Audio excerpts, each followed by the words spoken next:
Hi, my name is Barbara. Hello, I'm Alicia. Together, we are the co-founders of Atomic Hands.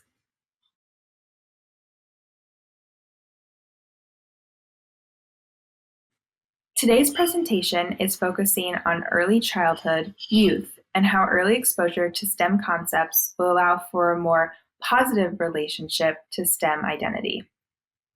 Today, we're primarily focusing on one resource for early childhood, which is STEM Storybooks, signed in American Sign Language.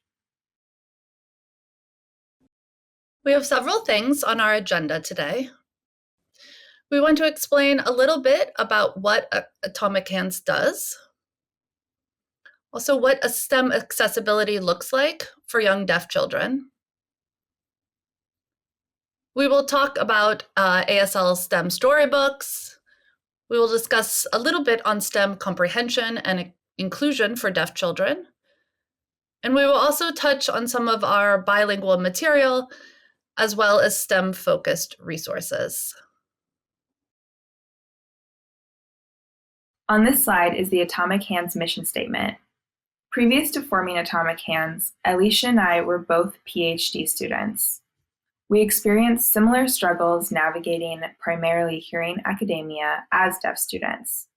From these experiences and struggles, we wanted to create a community where deaf STEMists could really come together and support each other. We wanted to incorporate three of the following goals: foster wonder and curiosity within the community. We wanted to empower the community to encourage thought about STEM concepts and how to put them in ASL. We wanted to encourage collaboration and networking, a support system for deaf STEMists now and in the future. So a little bit about us. We have a combined 30 years experience as actively practicing scientists and educators. Barbara is a marine biologist. I am an immunologist. So it's nice to have both the worlds of earth and body combined and collaborating. We also have a lot of involvement with all age groups from K onwards. And we're always looking for ways to engage the deaf and signing community to become more interested in STEM. Research has shown that adults who find themselves in STEM fields have a very positive experience with their STEM identity, originating from an early exposure to it in childhood. This shows just how important early exposure is for future success in academia and career. Similar to early literacy exposure, STEM should be prioritized.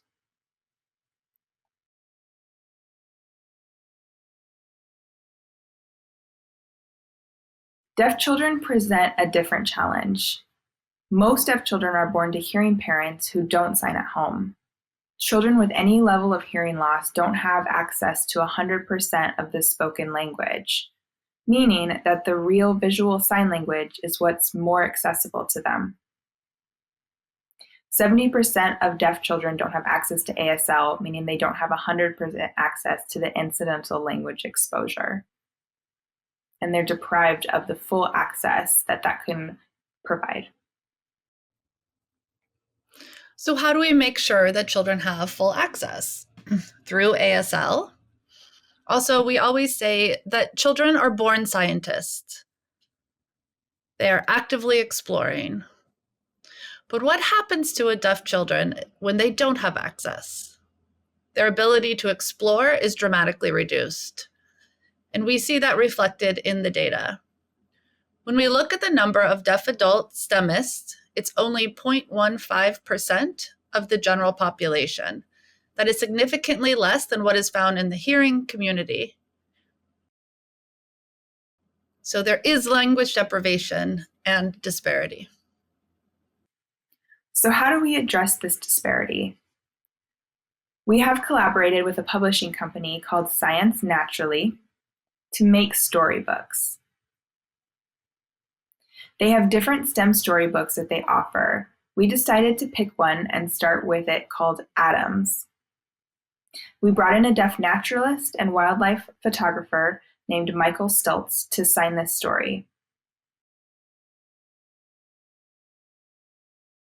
The age range for this book is targeted at children between the ages of 2 to 7. This is what a bilingual version of this book would look like, accessible in both English and ASL. There are embedded pictures, English, and if you want to access the ASL, simply click on the purple dot to see a video pop up of the signer.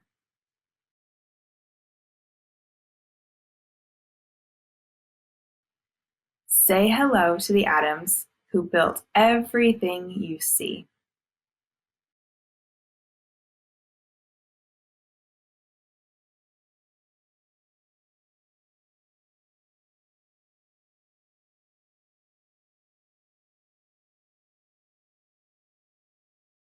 Your hands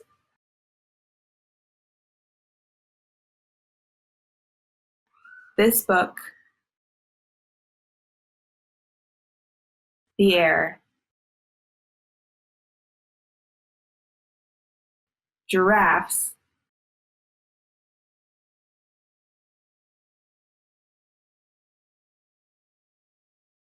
and every single tree.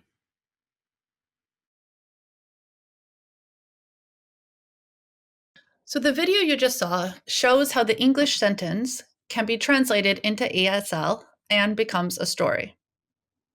You will notice, while many people believe that you should fingerspell the English word, but we believe something a little bit different. We think it is more important to show the sign, as that is where we provide the concept for the students to understand. And then you can follow with the spelling.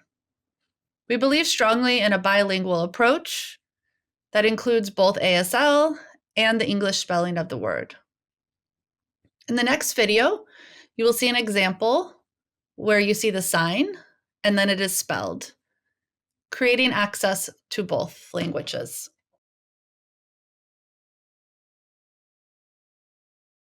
If you want to make an atom, the recipe starts with protons and neutrons. Squish them together.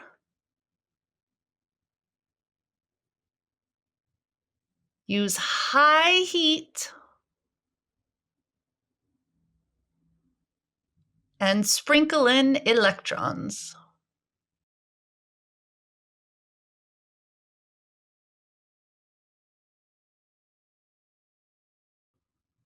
In the story, you saw the three words: protons, neutrons, and electrons. They first provided the sign, followed by the spelling. We also have a glossary based on the same idea. It is important for each vocabulary word to have the sign, the spelling, and then the definition. On each word, you can see the purple dot next to it. So they each have their own sign, spelling, and definition ready. The other great thing about having bilingual resources is that with ASL, there can be a level of creativity baked in. Concepts become 3D and can almost come to life. The next video is an example of how a person can personify themselves becoming an electron.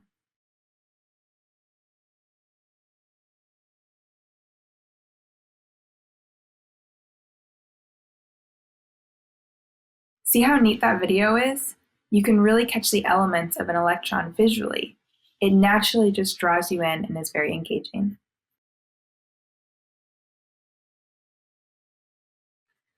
The other strategy is to have some sort of audience engagement, as if the interaction is happening in the room with the audience or the reader. It helps incite and maintain interest. This can be done with gestures, and if you watch this video, he says you or your, and it really makes the reader feel like they're a part of the story. You live in the universe.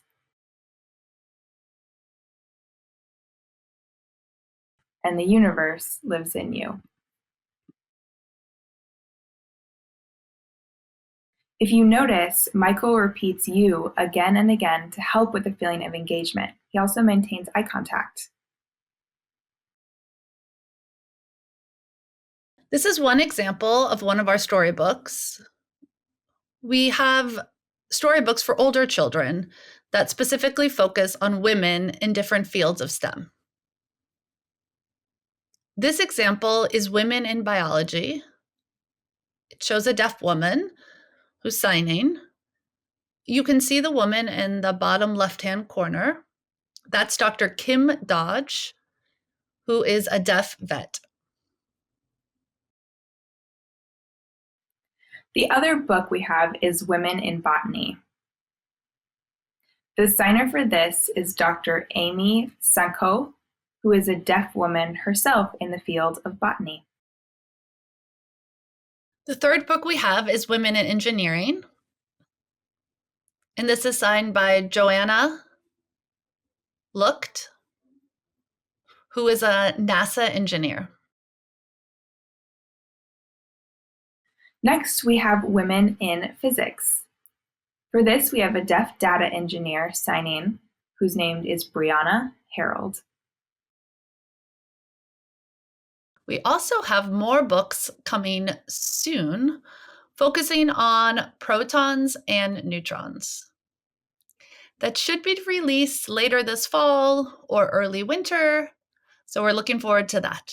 The last in the Atom series is the Electrons, which will be released this upcoming fall, so keep an eye out for more info. We wanted to give more information about what STEM comprehension looks like for young deaf children. And I have some examples to show you. One way is to teach through play, using different STEM toys, games, cards, magnets, to really allow the child to explore while also counting to them or describing to them what's happening while they play. You can watch this video to see what this could look like.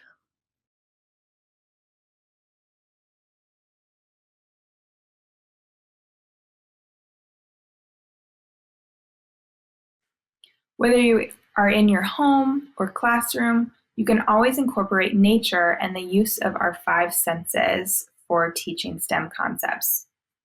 Interact by asking the children what they are smelling, what they're seeing, what they're feeling. And of course, animals are always a crowd favorite.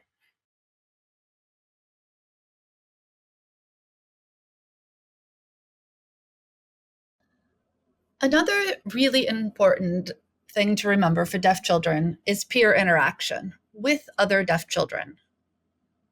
When deaf children see other kids using sign, they will naturally acquire more language through that learning. When they become older, it is important that they engage in ways that require teamwork and collaboration. In this video, you will see the child nodding their head at someone else who is signing to her.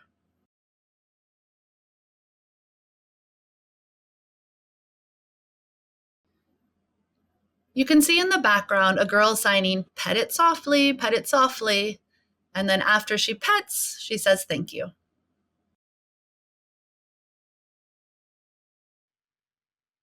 And of course, using STEM storytelling is important, inviting children to share and interact in both English and ASL. You can even role play the stories by becoming characters or concepts and incorporating art to build on the concepts, making the content more engaging.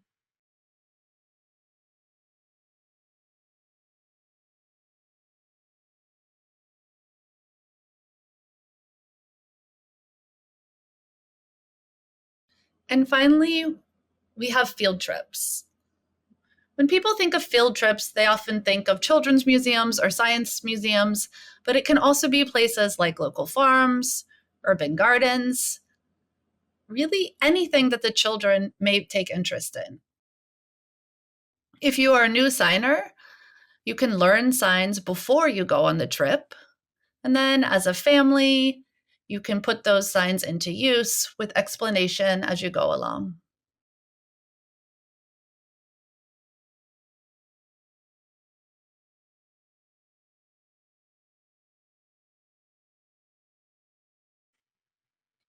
We've been talking about different child-centered practices for how to expose deaf children to STEM.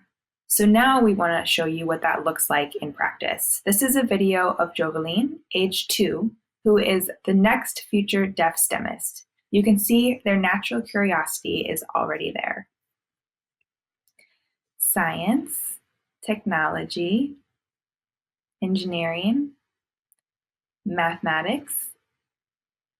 1, 2, 3, 4.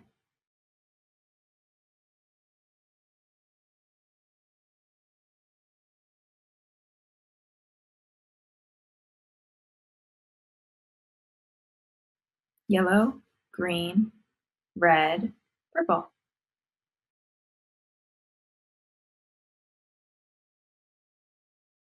All gone.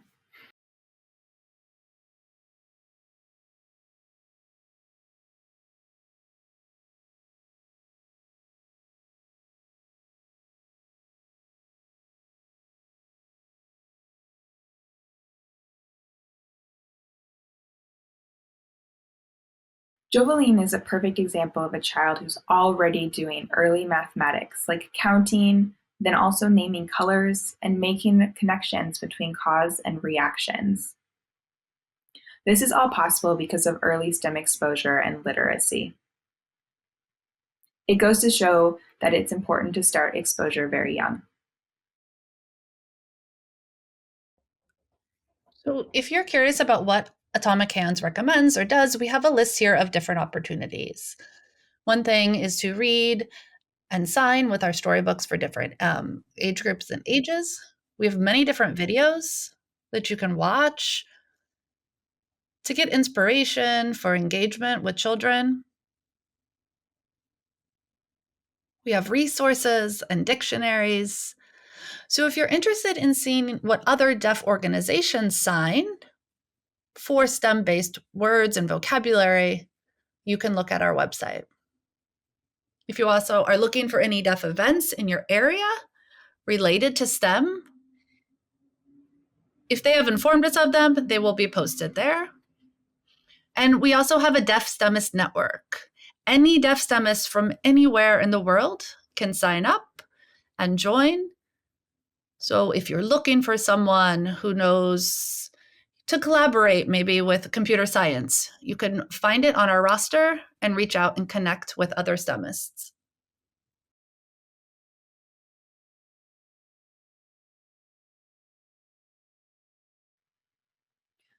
Our work doesn't happen in a silo. It's been a combination of contributions from the community, which has largely elevated our impact.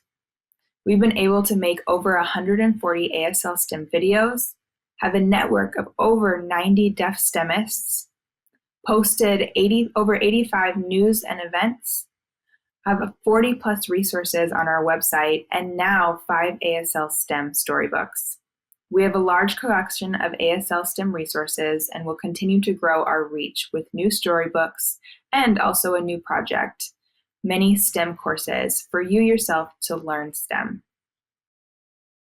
Part of why we continue doing this nonprofit 501c3 work is really seeing the reaction on people's faces upon realizing that science can be easy and accessible.